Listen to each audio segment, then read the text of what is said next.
자, 이번에는 ETF 이야기 나눠보도록 하겠습니다. 삼성자산운용의 최창규 본부장 함께합니다. 본부장님 안녕하세요. 안녕하세요. 오랜만입니다. 반갑습니다. 본부장 오랜만입니다. 100만 년 만입니다. 예. 네. 저희도 구면이에요. 예. 네. 아, 그러시구나. 네. 신기하네요. 또 이렇게 뵈니까 반갑습니다. 시장만 좋았어도 더 그러니까요. 반가이 맞이했을 텐데. 실은 뭐 정프로님이 저랑 동갑이거든요. 갑자기 나이. 동갑이신데 제가 이제 매일 방송하다가 일주일에 한 번 방송하니까 저는 진짜 날아갈 것 같은 느낌을 받고 있는데 아마 정프로님은 아마 일주일에 적어도 20-30개 정도 방송을 하실 테니까 그만큼 힘드셨을 거예요. 그렇죠. 정프로님이 그 최본부장님 방송에서 줄어든다부터 오실 때마다 피부 좋아진 것 같다고 그렇게 부러워했었어요. 예.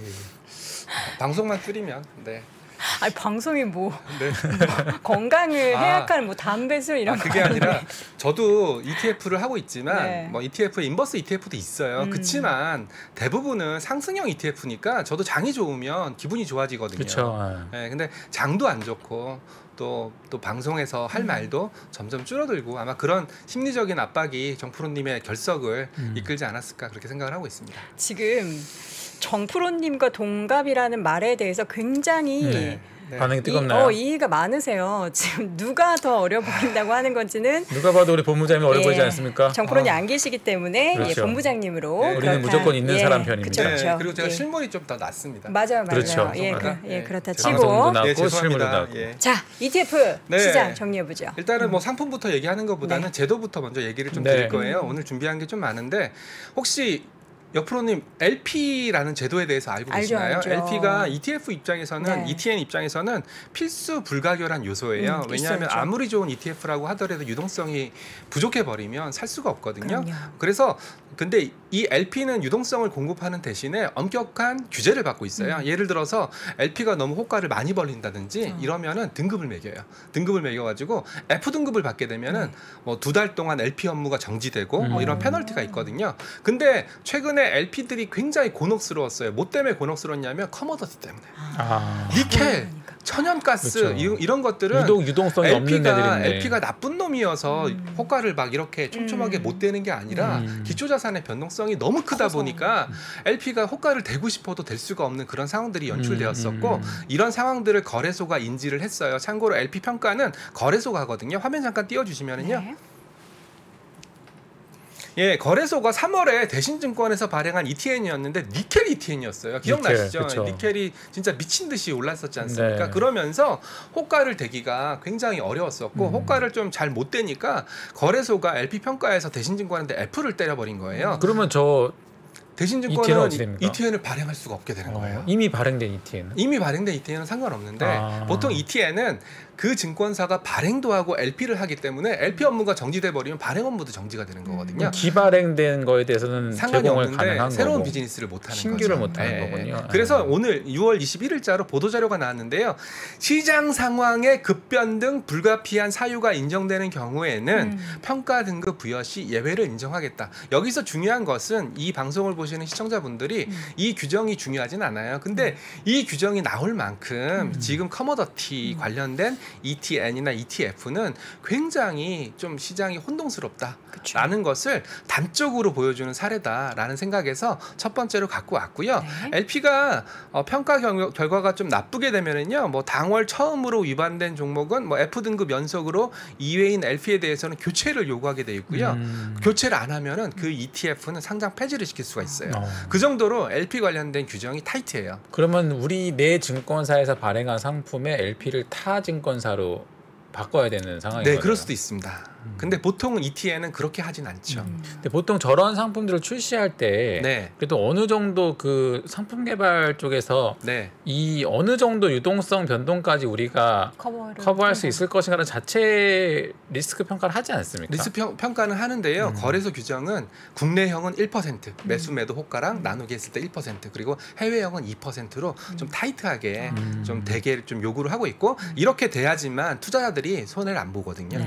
그래서 저도 뭐 어느 정도 일간 이해가 되는 그 상황이에요. 그래서 제가 말씀드리고자 하는 거는 뭐냐면 그만큼 시장이 급박하다. LP 평가도 유예를 줄 정도로 시장이 불가피한 상황들이 많이 발생되고 있다라는 것을 첫 번째 꼭지로 좀 가지고 와봤습니다. 저희가 불과 1년 전, 2년 전인가요? 그때 원유 ETN 한번 마이너스 났던 것도 사실 어떻게 보면은 뭐 유동성 부족과 이제 만기 청산의 연속. 네, 롤오버 관련된 이슈였고요. 올해 같은 경우 기억나시겠지만 뭐 천연가스 인버스 ETN 같은 경우에는 천연가스 가격이 급등하면서 상장 폐지가 됐었거든요. 예. 내재 가치가 빵이 되면서 그리고 ETF 쪽에서는 최근에 러시아 ETF들 뭐 그런 것들이 이슈가 좀 발생하다 보니까 저는 이제 이런 걸 보면서 아 시장이 정말 우리가 보기 드물게 처음 겪어보는 상황들이 참 많구나라는 생각을 했었고 워낙에 또 최근 몇 년간 우리가 처음 보는 상품들이 많이 출시가 되기도 한 것 같아요. 네네네네.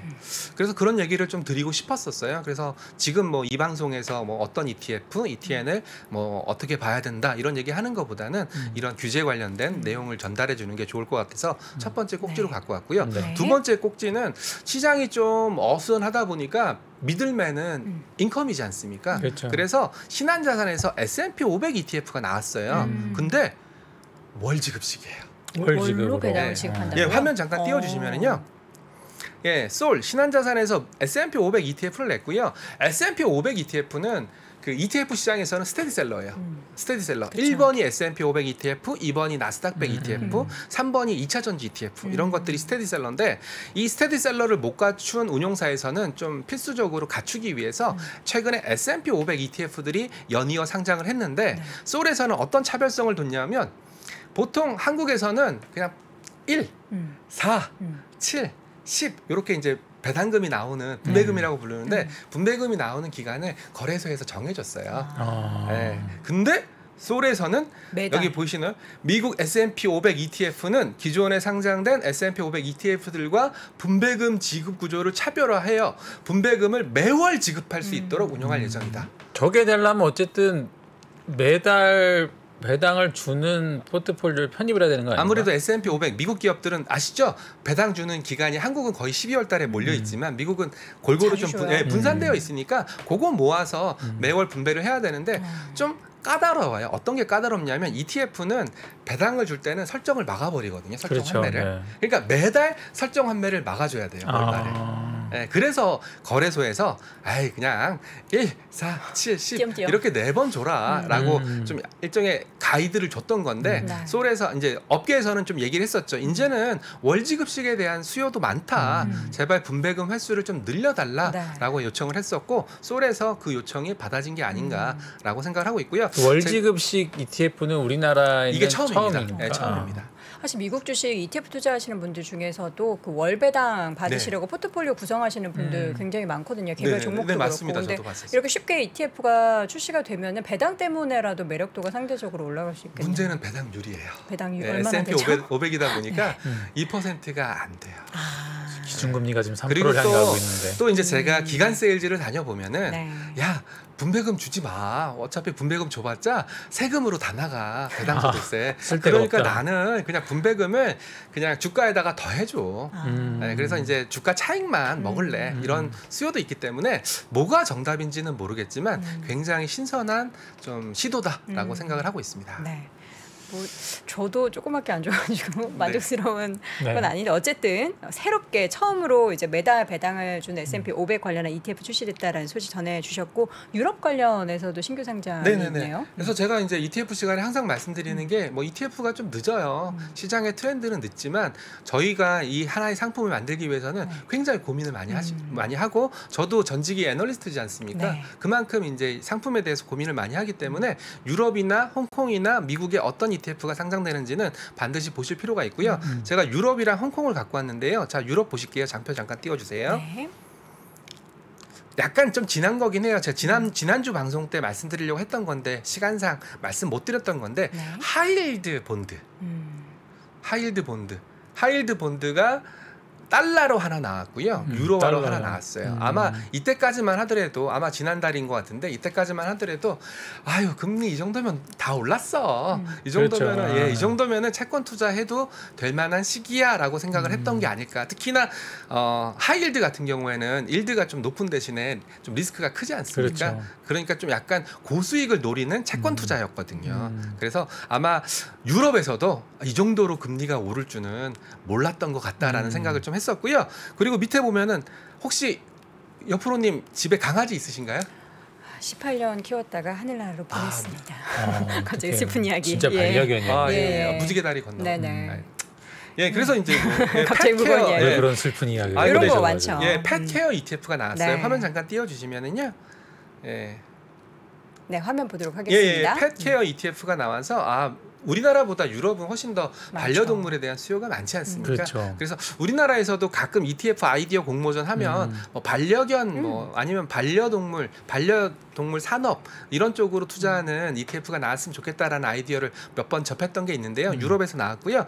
그리고 또 이머징 마켓 이커머스 이런 쪽 그리고 일렉트릭 비클 꺼지지 않는 그 스테디셀러죠. 네. 예, 결국 전기차 그리고 이커머스, 반려견 이런 것들이 좀 새로운 테마로 뛰어나왔고요. 펫케어가 ETF 구성이 될 정도의 종목군들이 상장돼 있나 보네요. 아마 유럽이기 때문에 그러니까요. 유럽에서는 충분히 상장된 것 같습니다. 그리고 화면 잠깐 띄워주시면 내일인데요. 아시아에서 블록체인 ETF가 상장합니다. 아시아 블록체인 ETF. 네, 아시아 최초로 홍콩에 블록체인 ETF가 상장하는데 지금 이 시기에. 그래서 연말보다는 시기는 좋죠 지금이. 근데 뭐 바닥이라고 생각하시는 분들도 있을 수 있고 근데 또 한 가지 아이러니한 게 뭐냐면 미국에 비트코인 선물 인버스 ETF가 상장했습니다. 선물 인버스. 네, 비트코인 선물 인버스. 그러면 결국은 가상화폐에 대한 정답은 없겠지만 굉장히 치열한 공방이 이루어지는 거예요. 네, 한쪽에서는 가상화폐는 아니지만 블록체인 기술에 대한 강한 확신. 한쪽에서는 야 이제 가상화폐 버블 끝났어. 인버스로 투자해라는 수요가 굉장히 팽팽하게 맞붙은 게 아닐까라고 생각을 좀 하고 있습니다. 네. 자, 신규 상장된 종목들 쭉 봤고요. 이제 ETF 관련한 수급 좀 확인해 볼까요? 네네네. 제가 이제 ETF 수급도 굉장히 꼼꼼하게 보는 편인데요. 한번 좀 밑에 있는 친구한테 시켰어요. 올해 개인이 가장 많이 산 ETF와 수익률, 그리고 은행이 가장 많이 산 ETF와 수익률. 네. 은행이 샀다 하면 은행 신탁이라든지 은행 고유라든지 고유에서 주로 은행 신탁 고객들이겠죠. 그래서 화면 잠깐 띄워주시면요. 개인은 개인이네. 개인은 개인인데 한번 PB를 거쳐서 나간 개인이라고 보시면 되죠. 예, 화면 잠깐 띄워주시면은요. 역시 개인들은 레버리지를 가장 많이 샀어요. 예, 보시면은 코덱스 레버리지, 코스닥 150 레버리지. 이거는 뭐 어쩔 수 없는 그 반사적인 행위가 아닐까라고 생각을 해요. 레버리지를 원할 때 보통 ETF로 접근을 하니까. 네네네. 그런데다가 뭐 파생 직전 매매에 대한 수요가 많이 줄었기 때문에 그리고 또 개인들의 특성상 역추세 매매를 많이 하거든요. 그래서 레버리지를 가장 많이 샀었고요. 그리고 타이거 차이나 전기차. 최근에 가장 그래도 시장 참여자들의 마음을 훈훈하게 하고 있는 최근에 반등을 좀 많이 했거든요. 그리고 S&P 500 제가 방금도 소울 S&P 500 말씀드렸지 않습니까? S&P 500, 나스닥 100, 필라델피아 반도체, 코덱스 200, 원유 선물 인버스. 원유도 많이 올랐으니까 역추세 매매 관점에서 원유 선물 인버스도 투자를 많이 했지만 뭐 타이거 그 차이나 전기차라든지 이런 걸 좀 빼면은 거의 한 마이너스 한 30% 아무래도 파생형을 좀 많이 했으니까 마이너스 30%에서 연초 대비 마이너스 40% 정도의 수익률을 기록하고 있는 반면에 은행에서는 2차 전지를 많이 샀어요. 네. 예, 보이시는 것처럼 그렇네요. 코덱스 2차 전지, 타이거 2차 전지 두 종목 모두 10% 물론 하락하긴 했지만 연초 대비해서 10% 정도 하락을 기록했기 때문에 아마 ETF 투자를 고려하시는 분들이 계신다면 수급을 보신다면 좀 개인이 순매수 많이 한 ETF보다는 은행이 순매수를 많이 한 ETF를 보시는 게 이 데이터 상으로는 좀 낫지 않을까 이런 생각을 좀 하고 있습니다. 이제. 네. 그리고 뭐 제가 개인 은행뿐만 아니라 뭐 외국인 연기금 그리고 사모펀드 보험까지 정리를 했는데 요거는 시간 날 때 다시 한번 말씀드리겠고요. 네. 마지막으로 제가 글로벌 펀드 매니저 서베이라는 걸 가지고 와서 방송에서 처음 방송을 했어요. BOA 뱅크 오브 아메리카에서 한 달에 한 번 글로벌 펀드 매니저 즉 탁프로님 빼고 탁프로님은 국내 펀드 매니저니까 그렇죠. 글로벌 펀드 매니저를 대상으로 서베이를 해요. 미국에는 이런 서베이 문화가 굉장히 발달되어 있거든요. 거기서 참 이 차트 혹시 보이시나요? 네. 예, 글로벌 성장에 대한 낙관론이 뉴로우 최저점까지 떨어졌어요. 낙관론이 최저점. 예. 근데 뉴로우니까 거의 신저가. 예, 그러니까 결국은 글로벌 펀드 매니저들도 이제 경기 침체야라고 생각을 하는 거고요. 그래서 뭘 갖고 있어야 되냐? 요거까지만 보여드릴게요. 네. 화면 잠깐 띄워주시면 뭘 갖고 있어야 되냐? 캐시. 헬스케어, 커머더티. 커머더티는 인플레이션 시기에서는 커머더티가 교과서에 나와요. 그렇죠. 인플레이션 시기에서는 커머더티 투자를 해야 된다라는 내용이 교과서에 나오니까 거의 교과서대로. 근데 헬스케어는 잘 모르겠지만 뭐 최근에 아직도 뭐 원숭이 두창이라든지 이런 헬스케어 관련된 이슈가 좀 남아 있으니까 그나마 업종 중에서는 헬스케어를 선택한 거 아닐까 뭐 그렇게 좀 생각을 하고 있고요. 역시나 가장 안 좋게 보는 것은 본드. 예, 그리고 뭐 내구 소비재, 뭐 유틸리티, 에쿼티, 특히 유로존 에쿼티를 굉장히 안 좋게 보고 있어요. 아무래도 미국에 비해서 유로존이 경기가 더 안 좋거든요. 전쟁의 당사자기도 하고. 네네네. 그래서 유로존 에쿼티 이런 것들을 좀 베어리시하게 보고 있다. 이쿼티 중에 그나마 EM 이쿼티가 좀 위쪽에 있네요. 아무래도 중국이 그나마 락다운 풀리고 또 경기 부양 정책을 쓰고 있으니까 이머징 쪽에서는 중국을 좋게 보는 것 같고. 국가로 치면 중국, 미국, 유로존 정도. 네네네. 그리고 타이완도 좋게 보는 것 같고 오늘도 제가 질문을 받았던 게 외국인들이 왜 이렇게 한국 현물을 많이 팔았어요? 근데 제가 이제 펀드 플로우 이런 거 좋아하지 않습니까? 찾아보니까 이머징 마켓에 돈이 빠지진 않아요. 근데 다 중국이랑 타이완으로 가고 있어요. 그러니까 이머징 마켓 내에서도 배분이 되는 거예요. 그러다 보니까 한국에서는 오히려 돈이 빠지고 있는 현상이 일어나는 거죠. 그 최근에 보면은 외국인 선물 동향이 오늘도 보면 장중에 한 6천억 팔다가 마지막 한 1시간 반 남기고서 11,000원까지 감았다가 거의 종가되면 보안 만들고 하는 패턴들이 좀 자주 보이는데 오버나잇을 못 하겠다라는 거예요. 외국인들도 최근에 시초가 갭이 굉장히 크거든요. 한국이 오늘 보세요. 미국은 올랐지만 한국은 떨어졌어요. 그렇죠. 그러니까 외국인들의 선물 매매도 오버나잇 안 하겠다. 하방 베팅은 하방 베팅인데 당일 청산. 당일 청산하겠다. 그만큼 시장에 대한 불확실성 그리고 매도로 먹을 건 많이 먹었어요. 실제로 지난 6월 만기 직전에 외국인들의 선물 매도가 5만 계약 정도 순매도였거든요. 5만 계약이면 거의 5조가 넘는 순매도였는데 그만큼 다 먹은 거예요. 먹었기 때문에 이제 선물에서 더 먹겠다고 욕심내느니 그냥 당일 청산해서 리스크를 줄이겠다라는 심리가 반영된 결과라고 보고 있습니다. 알겠습니다. 자, 오늘도 발빠르게 또 ETF 이야기를 쫙 정리를 해봤습니다. 삼성자산운용의 최창규 본부장 함께했습니다. 본부장님 고맙습니다. 네, 감사합니다. 네. 미국, 중국, 러시아 이런 나라들의 움직임에 대해서 관심이 어느 정도 생겼는데 거기에서 우리는 과연 뭘까? 우리는 체스판의 말이 아니다라는 생각을 좀 해야 좋겠어요. 어떻게 생각하세요? 우리 편 누굴까를 좀 더 고민할 수 있지 않을까 싶어요. 뒤집어 질문을 해보면 그러면 아시아에는 우리 친구가 있을까요? 제가 지구본 연구소 진행하면서 사실은 되게 마음에 걸리는 이만한 짐이 하나 있어요. 우리 옆에 있는 동남아를 내가 모른다. 우리가 처해 있는 아시아라는 지역을 자꾸 방관하고 유럽이나 미국의 어떤 시각에 맞춰가지고 그런 이제 개별적인 지식 이런 것들이 묶여가지고 큰 흐름들을 만들어내는 이야기, 그런 경험.